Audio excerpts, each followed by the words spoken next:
Good day guys and welcome back to our Hanoi vlog. It's actually our third day today guys, and we started our day a little late kasi sobrang pagod guys kagabi. Galing kami ng Halong Bay whole day tour yesterday. So check out our other vlog guys.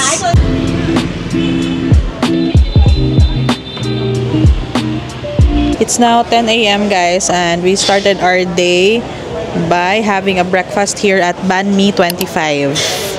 Pinipilahan din ito siya guys, maraming tao. So we ordered their Banh Mi barbecued pork and then one crispy pork, and we also tried this one guys. Here. Hamas din yan siya.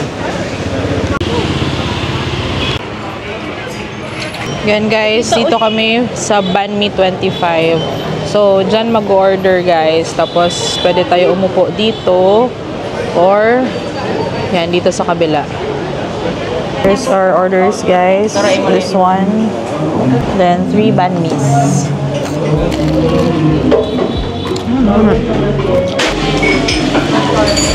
Sarap din.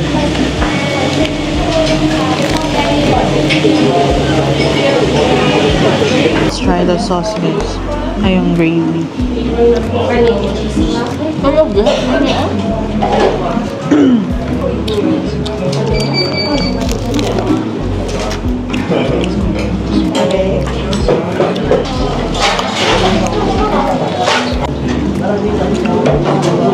Ito nang ginagita. So far guys, masarap din yung Banh Mi 25, pero kung you ask me, mas babalikan ko yung Banh Mi Mama. Mas malasa kasi siya. Yung pork nila dito para siyang smoked, no? Tapos tapos reddish. Processed na. Processed pork na siya. So now guys, look for coffee naman. Chill lang yung itinerary namin today guys. Yes.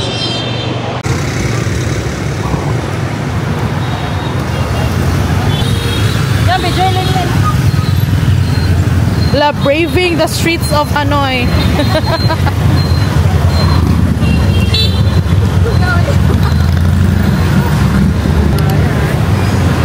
Grab some coffee first, guys. Bought their special Vietnamese coffee with milk. Try natin to. Mix mo na mix. Napansin din namin guys, mahilig sila maglagay ng spoon sa coffee. Kasi pang mix, oo. Pang mix. It's on the sweeter side guys, pero masarap pa rin. Ito yung Legend na coffee. May mga nakapack ito sila na coffee guys, na pwede pang pasalubong. Bibili kami nito.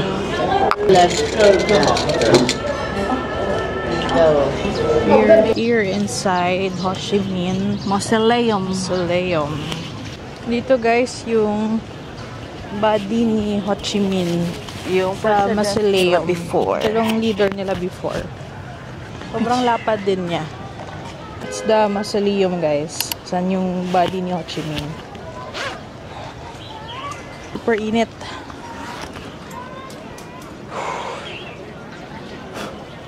So far, wala pa naman kaming binayarang entrance.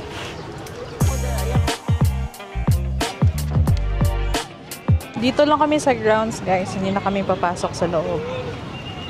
Kasi may mga pupuntahan pa kami ibang spots.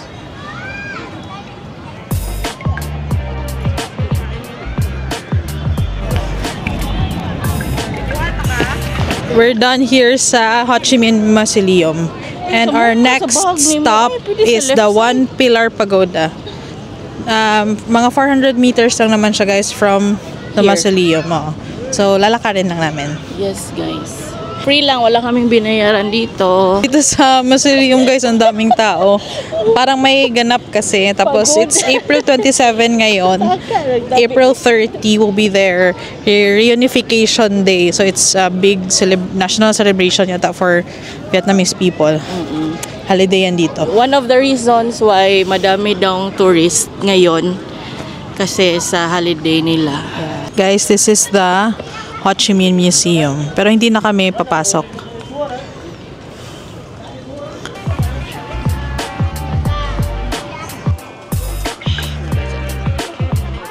Ito yung One Pillar Pagoda, guys. Ilang meters lang to from the mausoleum. Yan lang siya.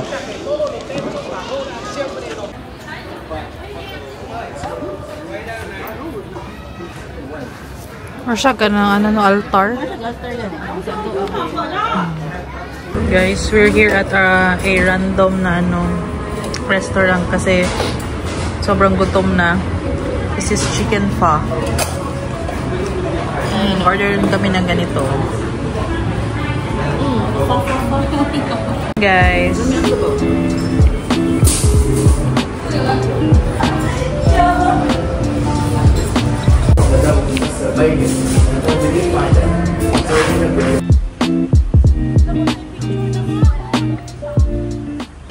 Guys, this is our next stop. Temple of Literature. Temple of Literature. Temple of Literature. Temperature. 70 dong, 70k dong each ticket. Oh, thank you so much. Cute. Dinedicate tong place na to, guys, kay Confucius. Guys, pwede kayong mag-avail ng audio guide para mas maintindihan nyo yung mga story. So, it's 100,000 Vietnamese dong for the audio guide. Yes, pero hindi na kami kumuha. Optional lang siya, guys. Depende lang sa inyo.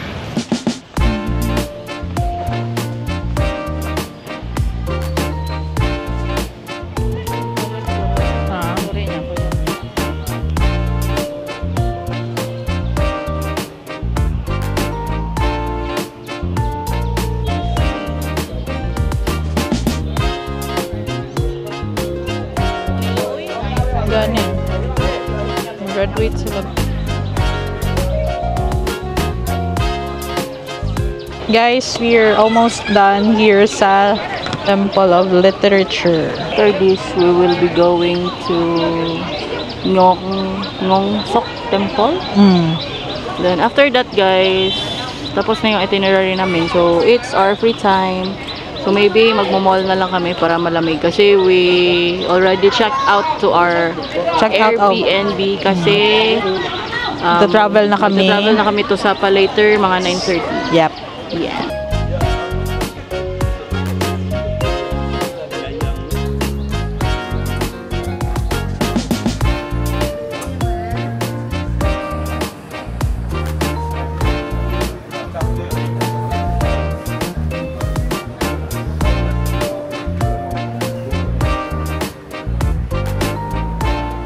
Guys, we're here at our stop, that Tran Hook Pagoda. So, temple lang din siya, guys. And for free lang din yung admission dito.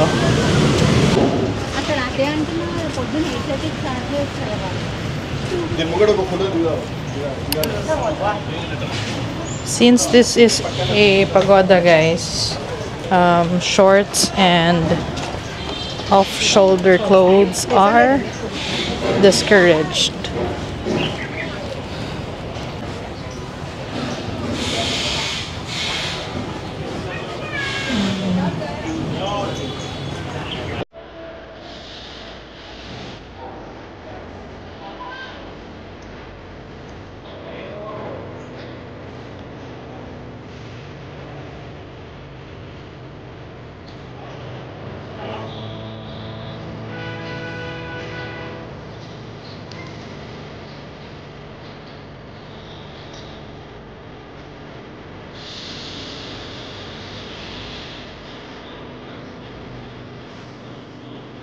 Guys, just across the pagoda, itong lake nila.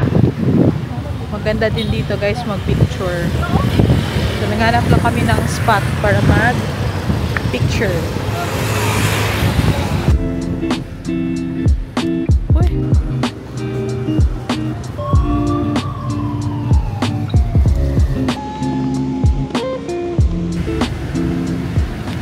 guys, we're now back here sa Old Quarter. And we're going to Cafe Yang. So, kagabi guys ay hindi na namin siya naabutan kasi close na sila. So, hopefully, open siya today. Open bro. Dinrap kami ng Grab dun sa medyo malayo pa. So, naglakad na lang kami guys.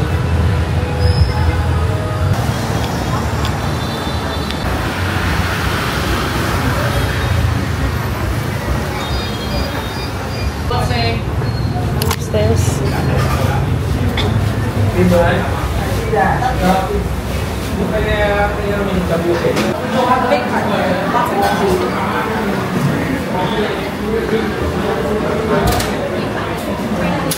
Guys, we're currently inside Cafe Yang. And ang liliit pala ng mga chairs nila dito guys. So ito sila yung sikat sa egg coffee. So we tried their egg coffee na iced.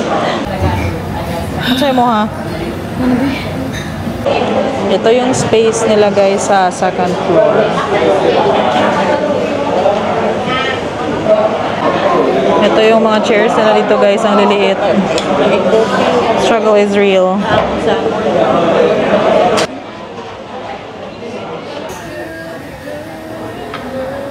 Trying the famous egg coffee from Cafe Yang.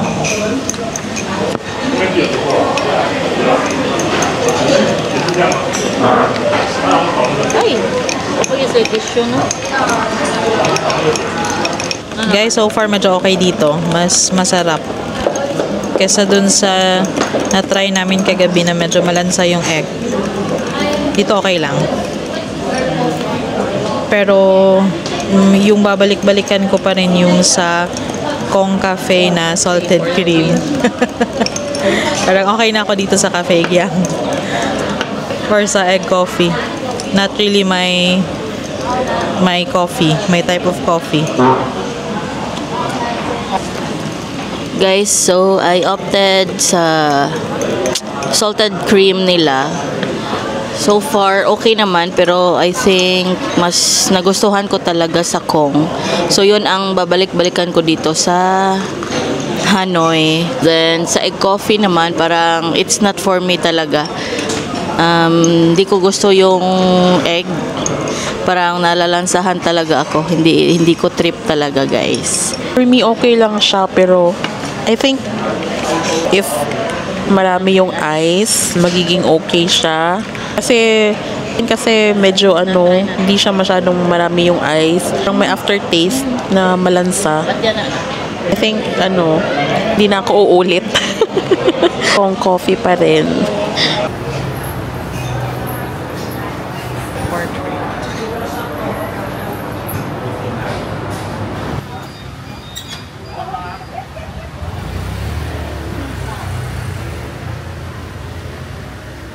Diam, lengi ko diam.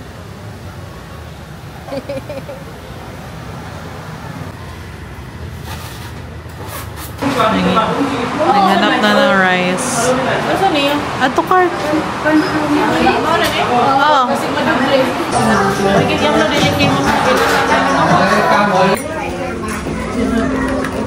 Nice.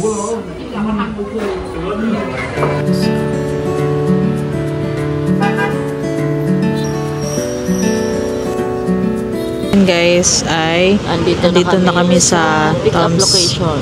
Yeah, pick-up location kasi pupunta kami ng Sapa. By 9:30, we have a schedule kasi nag-book kami guys ng cabin bus.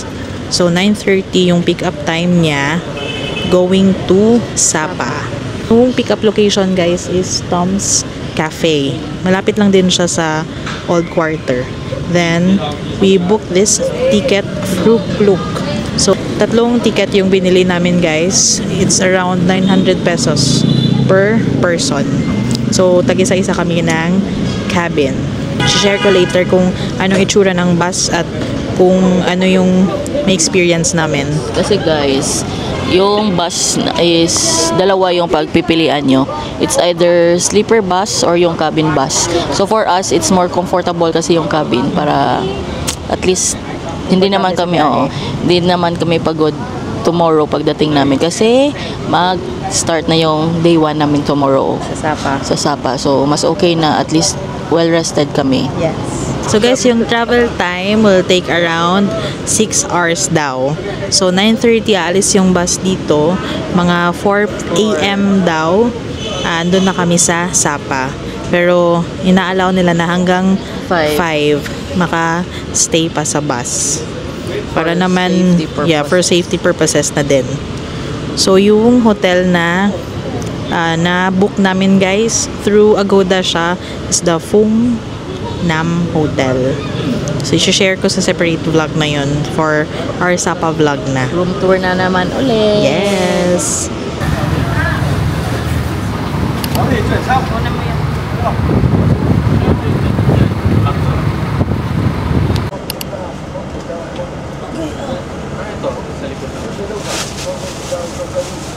So guys, andito na kami sa loob ng cabin bus. Medyo late na guys. It's almost 10 p.m. Na late yung bus namin kasi may holiday kasi dito tapos na-stuck daw sila sa traffic. So, tig-isa-isa kami guys ng cabin. Ito si MM. Okay. So, pag sakay namin guys, umandar na rin yung bus. 6 hours ito, papuntang Sapa. So, magva-vlog na lang ulit ako later kasi umaandar na kami. Natutulog na yung iba.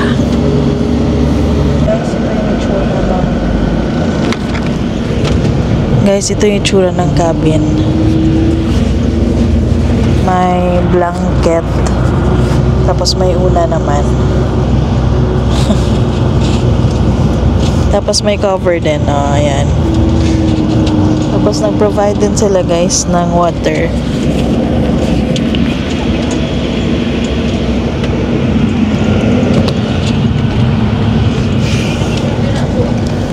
So far, comfy naman siya, guys. Good night. Good night.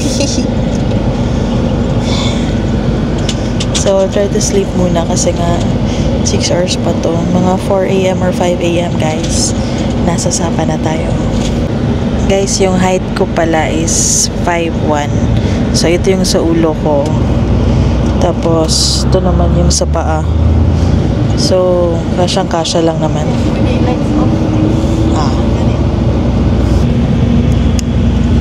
Guys, that's it for our vlog for our day 3. Also, check out guys our day 1 and day 2 vlog in Hanoi.